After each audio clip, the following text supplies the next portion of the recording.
Bismillahirrahmanirrahim. Assalamualaikum dan salam sejahtera. Selamat datang ke channel Cikgu Duan.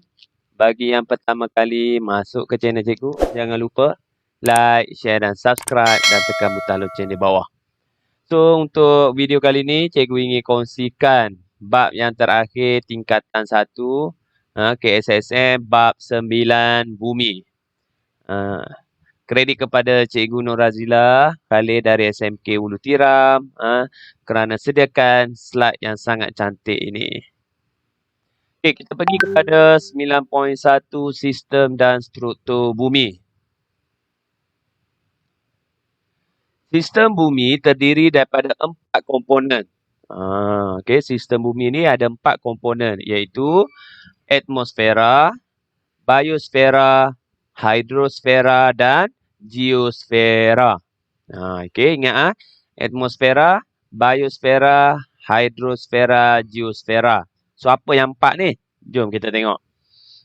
Okey, yang pertama, zon air yang merangkumi sungai, tasik, lautan dan juga air yang terperangkap sebagai ais di bawah tanah dan wap air di dalam atmosfera. So, kalau melibatkan air, kita panggil hidrosfera. Okey, yang kedua. Zon atmosfera, zon udara yang menyeliputi permukaan bumi. Okey. Yang ketiga, biosfera. Zon hidupan yang terdiri daripada beraneka hidupan seperti manusia dan haiwan, tumbuh-tumbuhan dan hidupan seni. So, kita ada dekat mana? Dekat biosfera. Okey, yang keempat, geosfera, zon batu dan tanah di atas permukaan bumi. Okey. Batu-batu. So, itu dia 4. Okey, kita pergi dengan lebih dalam atmosfera. Lapisan atmosfera terdiri daripada 5 lapisan. Okey, yang mempunyai peranan masing-masing. Okey, yang pertama, yang ni troposfera, stratosfera, mesosfera, termosfera, exosfera. So, yang ni boleh ingat formula apa? Kalau cikgu, tindakan serta-merta. Tindakan serta-merta.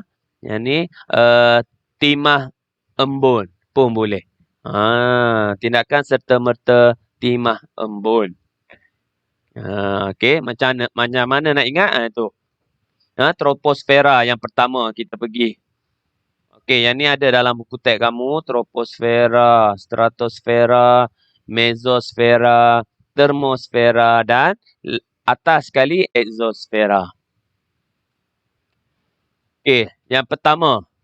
Lapisan yang pertama, okey, ketinggian dia 0 hingga 13 kilometer. Lapisan ni tempat benda hidup bernafas, angin bertiup, serta awan hujan dan salji terbentuk. So, kita duduk kat sini lah. Troposfera. Yang kedua, stratosfera. Okey, tolong ingat. Stratosfera. Yang kedua, 13 hingga 50. Tadi 0 hingga 13. Yang kedua, 13 hingga 50 kilometer. Lapisan ini adalah sesuai dan stabil untuk penerbangan kapal terbang. So, ingat stratos, ingat kapal terbang. Terdapat lapisan ozon yang mengandungi gas ozon yang dapat menyerap sinaran UV. Ultraviolet matahari. So, ada sini, lapisan ni ada lapisan ozon. Lapisan ozon ni lah yang protect kita daripada sinaran UV. Apa kesan sinaran UV ni? Kalau kena kulit, kalau kita terdedah terlalu lama, boleh kena apa dia? Kanser kulit. Kalau kena mata, katarak mata. Tu kesan buruk sinaran UV. Masalah penipisan ozon berlaku apabila bahan CFC yang dihasilkan oleh racun serangga, peti sejuk dan penyaman udara menguraikan molekul ozon dalam lapisan ozon ini. So, apa benda yang bagi nipis lapisan ozon ni? Benda dia CFC. So, CFC boleh ada kat mana? Ada 3. Dekat aerosol, Spray tu, tin aerosol tu, racun serangga, peti sejuk, kat rumah kita pun ada, penyaman udara. Yang sejuk-sejuk mesti ada. Okey. Yang ketiga, mesosfera. Okey, ketinggian dia lebih kurang 50 hingga 80 kilometer. Pembakaran dan penghancuran meteorit. Okey. So, untuk lapisan ni banyak berlaku apa dia? Pembakaran, ada taip bintang. Meteorit. Lapisan keempat, termosfera. Juga dikenali sebagai ionosfera kerana lapisan ini mempunyai ion yang dapat memantulkan gelombang radio. Okey, ada ion-ion. Sebab tu nama lain juga selain daripada termos, ionosfera. Aurora, kita selalu dengar aurora, jalur cahaya yang berwarna-warni hasil daripada tindakan zarah bercas dengan medan magnet bumi dan gas atmosfera berlaku di sini. Tolong ingat termosfera, ingat aurora. Lapisan yang kelima, yang paling atas, exosfera. Okey, 480 kilometer ke atas. Mengandungi gas ringan. Okey, contoh dia helium, hidrogen. Udara bertambah nipis, menghala ke angkasa lepas. Satelit komunikasi yang mengorbit bumi di lapisan exosfera membolehkan panggilan telefon dan siaran TV dapat diterima oleh manusia. So, untuk lapisan ni, kita letak apa dia? Satelit. Satelit cuaca, satelit apa dia? Untuk komunikasi. So, di lapisan mana? Lapisan exosfera. Yang terakhir atas sekali. So, yang ni untuk gambaran perhubungan tekanan udara dengan altitude. Semakin bertambah ni tekanan ni. Okey, altitude ni. So, kapal terbang daripada 15 hingga ke 50 sesuai untuk kapal terbang. Okey, stratosfera. Okey, kita tengok pula lautan. Lautan juga boleh dibahagikan kepada zon yang berbeza. Okey, daripada zon yang boleh ditembusi cahaya kepada zon yang langsung tak boleh tembus. Ataupun kita panggil zon gelap. So, ada 3 zon. Okey, bawah sekali, bawah laut tu kita panggil zon gelap. Tengah dia zon tengah malam. Atas ni yang kita nampak ni, zon permukaan. Okey, kita tengok zon permukaan. Dalam zon ini, air adalah sangat cetek dan cahaya boleh bergerak menembusinya. Hal ini membolehkan zon ini sesuai untuk habitat tumbuh-tumbuhan. So, tumbuhan yang ada dalam laut duduk di permukaan zon permukaan ni. Sebab apa? Sebab cahaya boleh tembus untuk proses apa dia? Fotosintesis.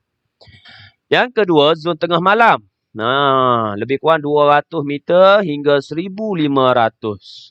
Okey, zon ini mempunyai sedikit cahaya atau tiada cahaya. Okey, gelap lah. Tumbuhan sukar untuk hidup pada kedalam ini, tetapi tahap kedalaman ini menjadi habitat untuk haiwan laut yang besar. Contohnya apa dia? Sotong raksasa dan pelbagai spesies ikan paus. Duduk bawah tu. So, sotong besar ni. Okey. Okey, bawah sekali zon gelap 1,500 hingga 10,000 meter. Zon gelap, zon ini amat dalam dan tiada cahaya yang boleh sampai. Oleh itu, kebanyakan haiwan dalam zon ini mempunyai badan yang berkilau, okey, atau bersinar dalam gelap. So, kat bawah sekali kita boleh nampak ikan tu bercahaya. Tu kelebihan dia. So, ingat, dalam lautan ada 3 zon. Zon permukaan, zon tengah malam, zon gelap. Seterusnya, kita pergi kepada taburan air di bumi. Lautan mempunyai kandungan air yang banyak. Air laut mengalami penyejatan oleh sinaran matahari dan dibawa ke daratan oleh awan sebelum turun semula ke sungai sebagai hujan. Okey. Air sungai ini mengalir ke lautan. Proses kita air ini berterusan. Oleh itu dikatakan bahawa jumlah air yang terkandung dalam bumi, di permukaan bumi dan di atmosfera adalah sentiasa tetap. Tengok gambar dia. Ada dalam buku teks kamu tu. Ni dia. Hujan. Air mengalir ke sungai. Okey, kita pergi daripada ni. Air di lautan. Air dekat mana? Air tawar, mata air. Semua naik ke atas melalui proses penyejatan, tersejat. Cecair menjadi gas. Dia naik ke atas, dah berkumpul menjadi awan. Awan ni dalam wap air, gas. Lepas tu, tengok petang, dia jadi awan makin lama makin gelap, makin lama makin gelap. Dia akan turun sebagai air hujan. Proses apa? Kondensasi. Dia turun balik. Dia turun, masuk, jatuh ke bumi, jatuh ke dalam sungai. Lepas tu, air sungai, air laut tadi naik balik. Naik. Kondensasi, lepas tu turun. Lepas tu penyejatan, kondensasi. Macam itulah. Untuk mengekalkan kandungan air. Yang ni kita panggil kitaran air. Okey, seterusnya kita pergi lapisan bumi. Bumi boleh dibahagikan kepada 3 lapisan utama, kerak, mantel dan teras. Lapisan mantel terdiri daripada litosfera, astenosfera dan mesosfera.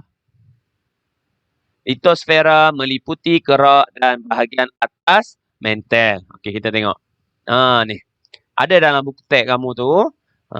Kerak, mantel, teras luar, teras dalam. Okey, kerak, ni. Termasuk dalam litosfera. Okey, mantel, litosfera, astenosfera, mesosfera. Okey, ni lapisan. Okey, kamu kena ingatlah. Bumi ialah satu-satunya rumah bagi semua hidupan.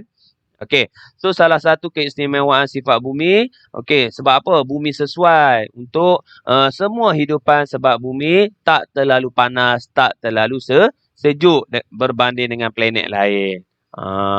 Okey, sebab itulah kedudukan bumi yang berada tak terlalu dekat dengan matahari, tak terlalu jauh. Memang sesuai untuk hidupan. Selain itu, kewujudan air dan oksigen menyebabkan bumi ni sesuai untuk semua hidupan. Oleh itu, manusia perlu mencintai bumi dengan menjaga alam sekitar dengan baik. Kita kena bersyukur. Kita berada di bumi. Jaga, pelihara bumi kita. Wallahualam. Setakat itu saja perkongsian cikgu untuk kali ini. Kalau anda suka video cikgu, jangan lupa like, share dan subscribe. Dan tekan butang loceng di bawah. Sehingga berjumpa lagi dengan tajuk akan datang 9.2 Bahan Bumi. Wallahualam. Assalamualaikum.